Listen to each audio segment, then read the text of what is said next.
بعد أعوذ بالله من الشيطان الرجيم بسم الله الرحمن الرحيم نحمده ونصلي على رسول الكريم أما بعد فأعوذ بالله من الشيطان الرجيم بسم الله الرحمن الرحيم قال الله سبحانه وتعالى في القرآن المجيد إن الحمد لله نحمده ونستعينه ونستغفره ونعوذ بالله من شرور أنفسنا ومن سيئات أعمالنا من يهد الله فلا مضل له ومن يضلل فلا هادي له وأشهد أن لا إله إلا الله وحده لا شريك له وأشهد أن محمدا عبده ورسوله قال الله تعالى يا أيها الذين آمنوا اتقوا الله حق تقاته ولا تموتن إلا وأنتم مسلمون وقال تعالى يا أيها الناس اتقوا ربكم الذي خلقكم من نفس واحدة وخلق منها زوجها وبث منهما رجالا كثيرا ونساء واتقوا الله الذي تساءلون به والأرحام إن الله كان عليكم رقيبا وقال تعالى يا أيها الذين آمنوا اتقوا الله وقولوا قولا سديدا يصلح لكم أعمالكم ويغفر لكم ذنوبكم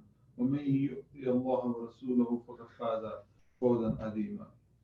عباد الله أعوذ بالله من الشيطان الرجيم بسم الله الرحمن الرحيم الحمد لله رب العالمين والصلاة والسلام على أشرف الأنبياء وسيد المرسلين ونبينا محمد صلى الله عليه وآله وصحبه وأزواجه أجمعين أما بعد. All the praises and thanks be to Allah subhanahu wa ta'ala, sustainer of the universe, and blessing and salutation to be all the Anbiya Karam and khususan especially to blessing to be most distinguished of all messengers among all messengers, Prophet Muhammad sallallahu alaihi wasallam. May Allah subhanahu wa ta'ala have blessing on him, on his wife, children, companions, and all the righteous people who passed in the past, who are among us who are going to come. May Allah subhanahu wa ta'ala bless all of them, inshallah. Ameen. So today, inshallah, as I mentioned in the previous bayan as well, on the khutbah, we are in the month of Ramadan and we are in the second Ashra, second 10 days. Ashra means 10. So first Ashra we passed, which was the seeking, this was as per the hadith of Rasulullah, we need to seek the mercy of Allah subhanahu wa ta'ala. That doesn't mean we need to seek mercy just in Ramadan, we need to seek mercy anyway. Because Allah is Ghafur Rahim. We need to keep on asking for Allah subhanahu wa ta'ala to have mercy on us. But especially in Ramadan, this is as per the hadith of Rasulullah, more or less mafhum is, first 10 days constitute as the seeking the mercy. Next 10 days is to seeking the forgiveness. And the last 10 days is to asking for the emancipation from the hellfire, protection from the hellfire. So 9 or 10, whatever it comes. So that's how we divide it. So we are in the second phase of it. We are in the second Ashra. And this is where we need to keep on saying more and more and asking for the forgiveness from Allah subhanahu wa ta'ala. Oh Allah, forgive us. Astaghfirullah Rabbi min kulli dhanbi wa atubu alayhi. Smallest of the dua, at least we can do this one. Or if you don't know astaghfirullah, astaghfirullah, astaghfirullah. There's a khair in the astaghfirullah. This kalamat is, in the merit of it is so much of so that it says, if someone is not a sahib Allah, keep doing this istighfar more often. If Allah wants to give the rahim and give the barakah, inshallah you will get the awlad, if that's what it is. So you can see the merit of it. And you can see there are more other occasions where it says, seeking Rasulullah, you know, he was guaranteed, inshallah, by the help of Allah subhanahu wa ta'ala to enter the Jannah. But he used to do istighfar in and out. If he is up to that merit of constitution, or the one who knows all ins and out, and he's a perfect example of Allah subhanahu wa ta'ala, best of the example among the human beings mentioned, and he was doing the istighfar even after that, all guaranteed and maybe, inshallah, by the help of Allah subhanahu wa ta'ala, and he used to do istighfar, and he preached and teach us all, ummati of Rasulullah, all of us, to keep doing this more often. Because as soon as we have bad intention in our head, comes in our mind or whatever, in our heart, next moment you say astaghfirullah. Just snap it right there. What happens is this will inshallah help us to build the strongest iman, inshallah.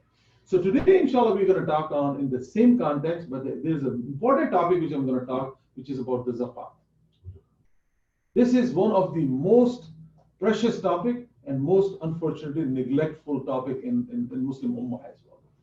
Why I'm saying it? Because people say, well, it's okay, I will give zakat. Or maybe, no, I have, so we will look for excuses that try to avoid or deflect this zakat topic. He says, well, I have this and that, I have one house, I bought another house, so I'm on debt. And I cannot have those kind of things. So yes, if you use the house for your living purpose, that's excluded from the zakat. But if you are taking some house or apartments or condos or whatever you think, or building, whatever, if this is for the purpose of tijara, for the trade, you need to pay zakat on that. And what do you do on the earning of it? So this is in depth. Inshallah, I'm going to touch few of the topic. It's a huge topic. We can have so many of the khutbahs and lectures on this one. But my goal would be to just provoke something, so ignite something in all of us, and reminder from foremost from myself and to all of us, and who is watching on the live as well. And this is like constant reminders.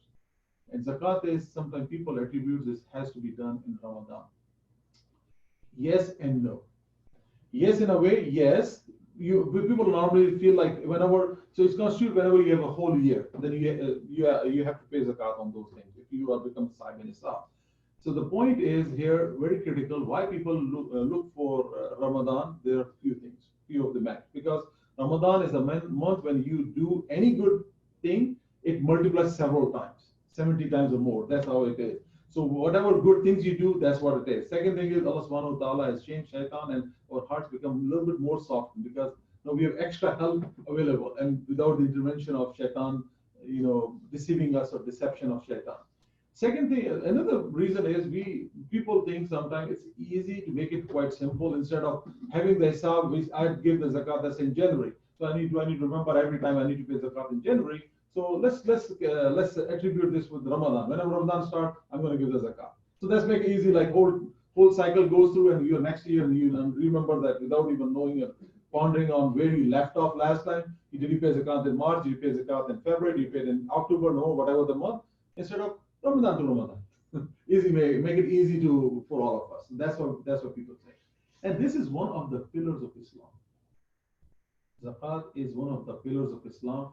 As we know, there are 5 pillars of Islam, and or Islam is based on 5 things, and this is one of the things critical. And this is very ironic that whenever Allah subhanahu wa ta'ala, we need to ponder on that. Whenever Allah subhanahu wa ta'ala mentions in the Quran about the salah, very next moment talk about zakat. Very next moment Allah subhanahu wa ta'ala talks about zakat. And it's more or less, it comes in zakat mentioned in the Quran about more or less about 80 plus or 82 sort of time it has mentioned zakat in the Quran. So there is the importance of that one. And when I'm going to talk in a little bit more on depth on that one, Allah subhanahu wa ta'ala has made this one as a share for the poor and the needy, or the one who is eligible for the zakat. And this is obligation on as a Muslim. If you become a Sahib and Nisab, what is Sahib and Nisab? When you reach to the certain calculation, more or less, it says in terms of Asia, if you go, some they calculate the gold into tola, they call it tola, and that's 7.5 of tola of gold, or equal to worth of that, including your silver, including your money, whatever you have, and what are the jara and all those things. You need to calculate all those, and if you constitute more than that, then you are eligible for zakat. You need to pay 2.5 on that thing. And there are different ways of paying zakat on like if you have the crops out there. So if you're a farmer, so how much to pay on that one? If I have something else, business, and so this is a depth of it. But general for the layman, yes, 2.5% of your wealth. But there are other ways. There are other things you need to look into that. I'm going to cover some of those, not all, obviously. This is in Asia, but if you want to understand in the different terms, in the grams, so it says it depends on what constitute. In, for example, in Asia there are as well as tola is of 10 grams as well. Some says 12, some say 13. It's part of different area, right?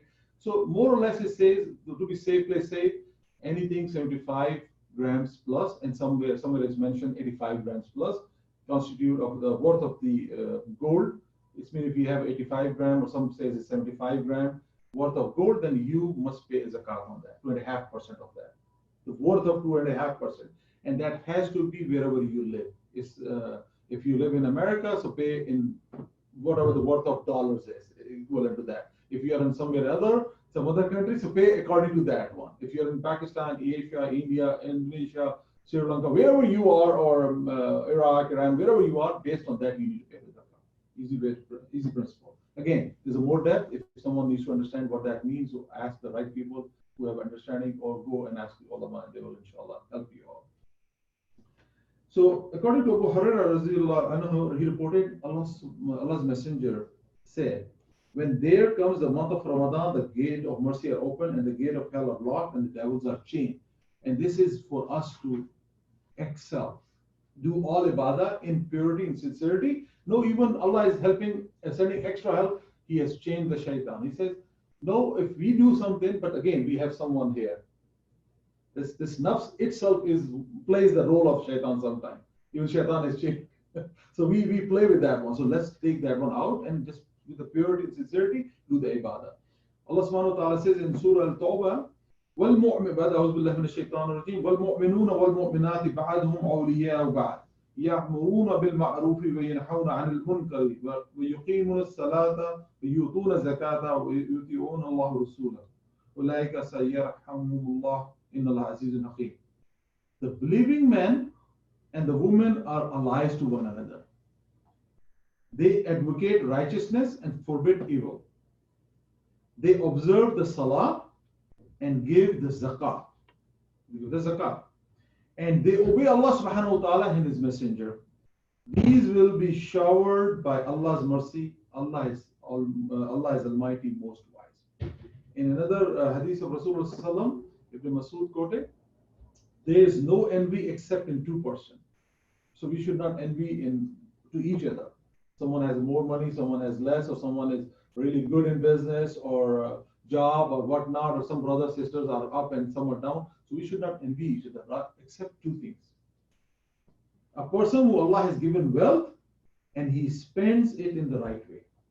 And a person who Allah has given the wisdom, I mean the religious knowledge and these things.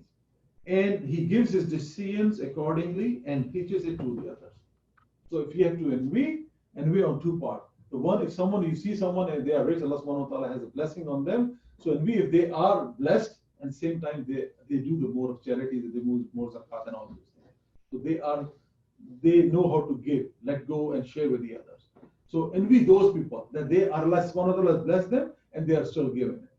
And second thing is, if you need to envy those that one who Allah subhanahu wa ta'ala has given of the knowledge, and they just not only hold that knowledge, they don't hold the knowledge to themselves, rather they give it to others as well.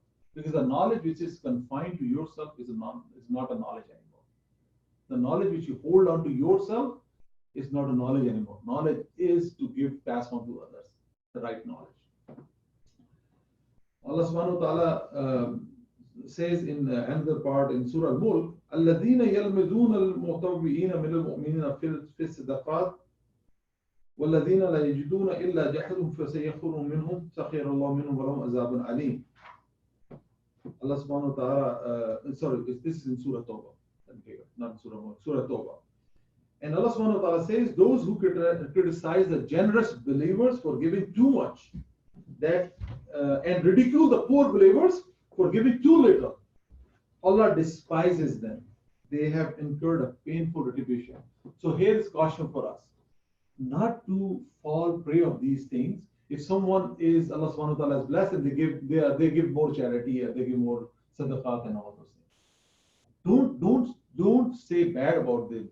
Sometimes as another narration comes, it's good to give. So your right hand doesn't know what's been given from left or left. So both hands should not know each other what's been given. So if right hand has given something, left should not know what's been given from the right hand.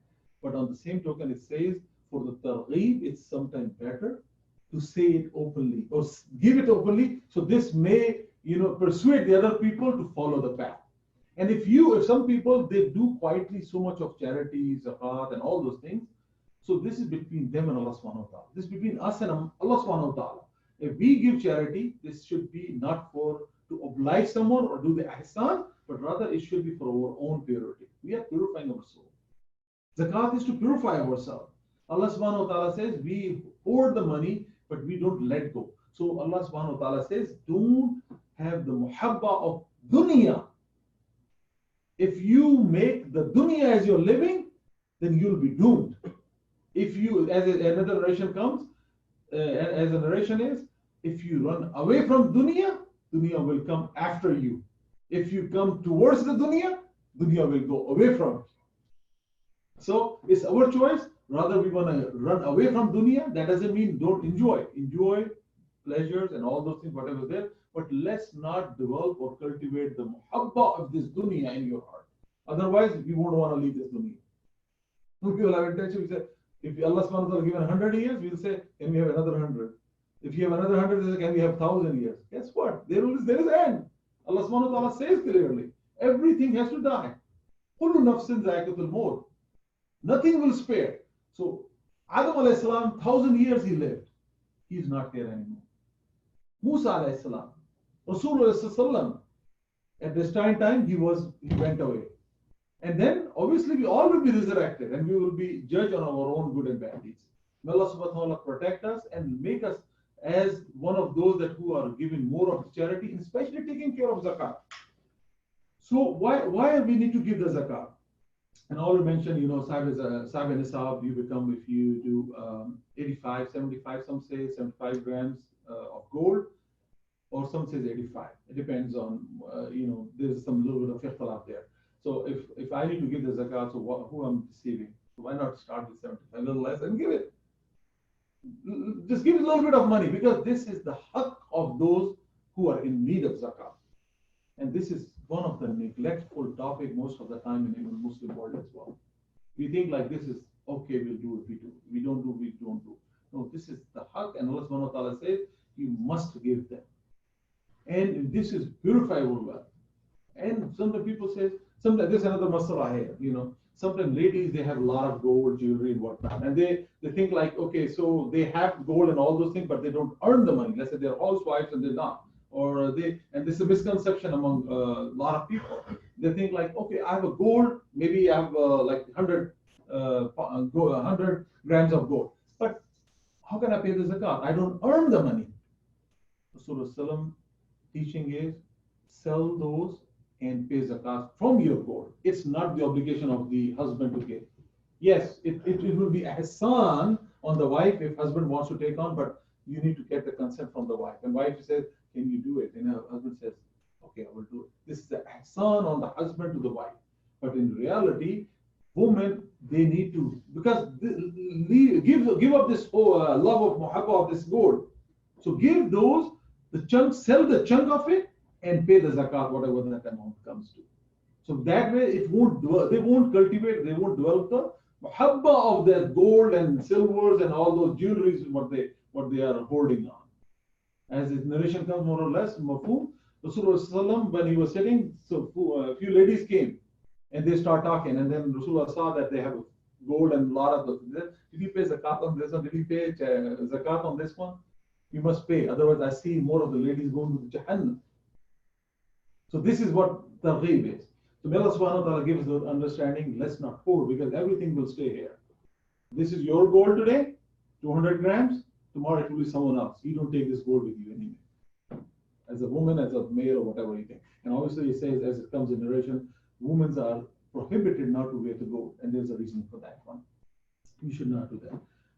Again, there's a certain, there's a depth of masail on that one, but I'm just saying broadly, yes, sometimes some ulama make the exception that if you're a traveler and you feel like this could be a ready, you have a small ring, whatnot, you're wearing just the intention that, God forbid, now will something happen to you and you're away and you cannot get the money, cannot reach the money, so at least you should have something to quick sell.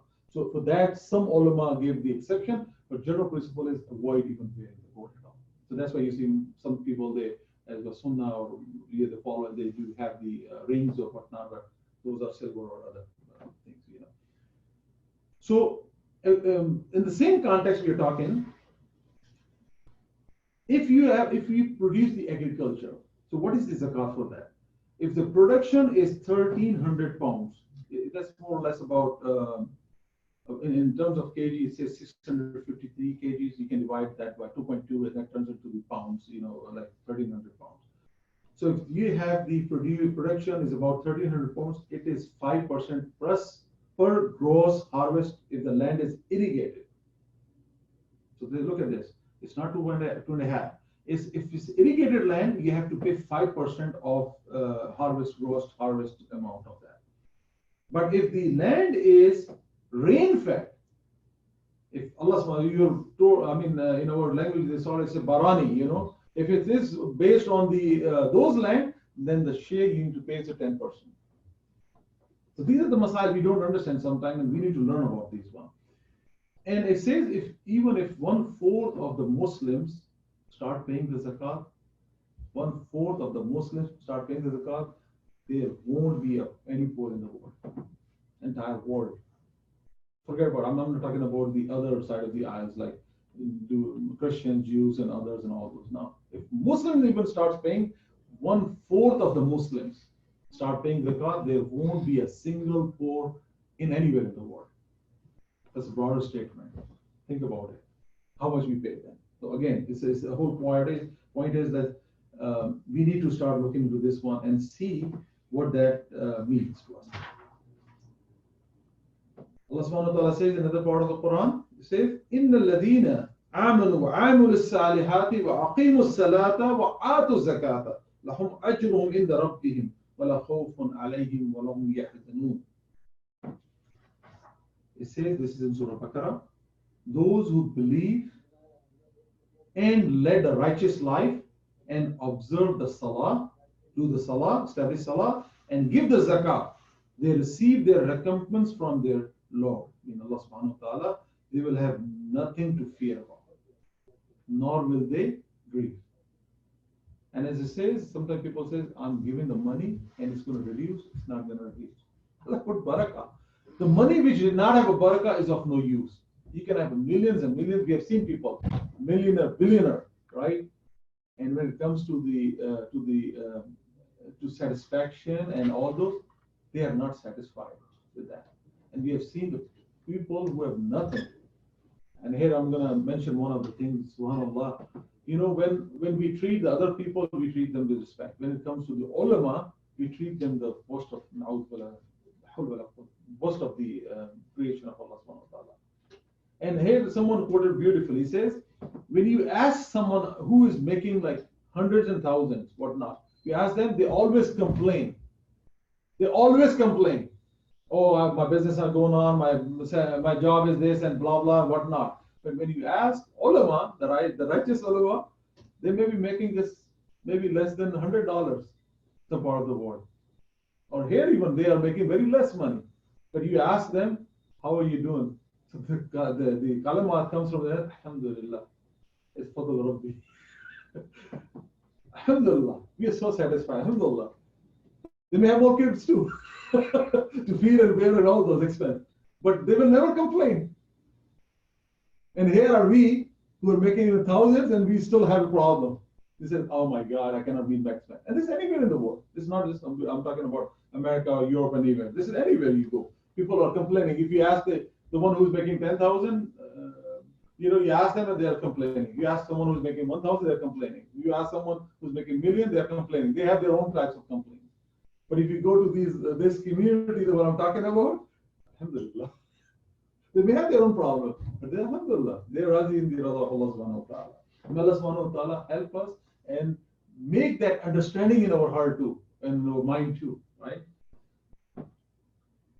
Allah, as I mentioned, in the surah, in one of the places in the Quran, it came, it says, اعلموا أنما الحياة الدنيا لعب ولهو وزينة وتفاخر بينكم وتكاثر في الأموال والأولاد كمثل غيث أعجب الكفار نباته ثم يحيج فتره مصفرا ثم يكون ختاما وفي الآخرة عذاب شديد ومغفرة من الله ورضوان وما الحياة الدنيا إلا متاع الغرور.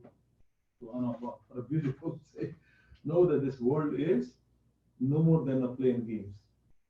It feels like we are doing so much, but this is like playing games, and we are here just for the little play and the game. We do our share and go away. And boasting about among ourselves and hoarding of wealth and children. We take pride on that one. Some people take pride on that. I have so much of wealth, I have so much of children, and all this. And this is, you know what happens. What is the result? It is like, so Allah subhanahu wa ta'ala has given an example.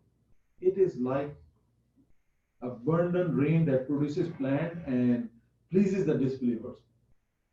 So one of the example, like check this allegory, the parable or example Allah subhanahu wa ta'ala is saying. The allegory is talking about, it is like abundant rain and produces plants and pleases the disbelievers. And then the plants turn into useless hay and are blown away by the wind. In the hereafter, there's either severe retribution for them or forgiveness from Allah subhanahu wa ta'ala, from Allah and consent. This worldly life is no more than a transitionary illusion. وقولي هذا أستغفر الله لي ولكم سائر المسلمين فاستغفر إنه هو الغفور الرحيم.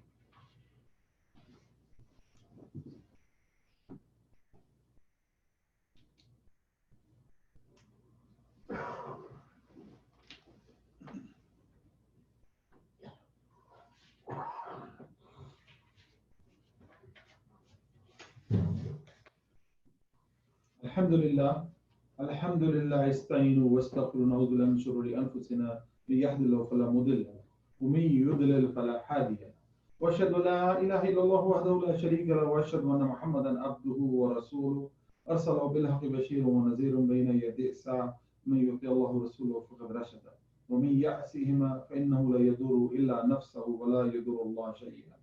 أعوذ بالله من الشيطان الرجيم إن الله ملائكته يصلون على النبي يا أيها الذين آمنوا صلوا عليه وسلموا تسليما.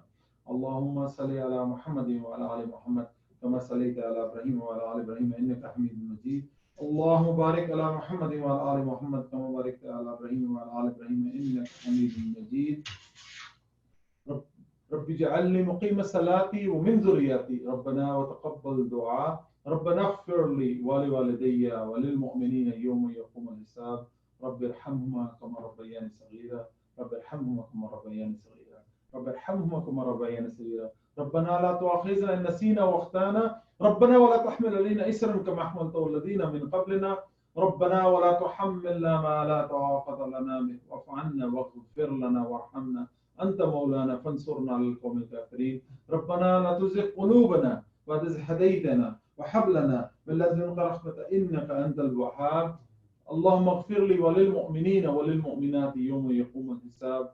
قال إن صلاتي ونسكي ومحياي ومماتي ولله رب العالمين. ربنا هب لنا من أزواجنا وذريتنا قرة أعين واجعلنا للمتقين إماما.